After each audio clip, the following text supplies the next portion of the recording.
मर्दन जे भेट में औरतुनि जी ज़िंदगी डिघी छो हूंदी आहे? ही उहो सवाल आहे जेको तक़रीबन हर मर्द ॼाणणु चाहे थो।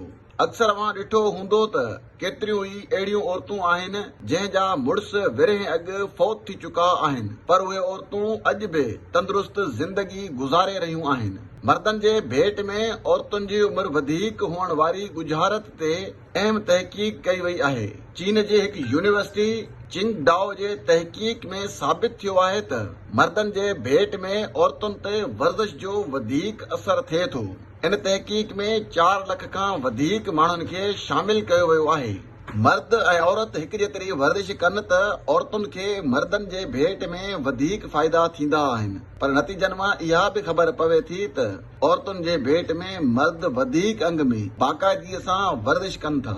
रोज़ अधु कलाक जी वर्ज़िश औरतुनि खे मर्दनि जे भेट में वधीक डिघी ऐं तंदुरुस्त ज़िंदगी ॾेई सघे थी। हफ़्ते में 140 मिंटनि जे मुनासिब वर्ज़िश सां औरतुनि में कंहिं बि सबब जे करे वक़्त खां अॻु मौत जो ख़तरो 18% घटिजी वञे थो, पर उन जे उबतड़ मर्दनि खे अहिड़े फ़ाइदे लाइ हफ़्ते में 300 मिंट वर्ज़िश जी ज़रूरत पवे थी।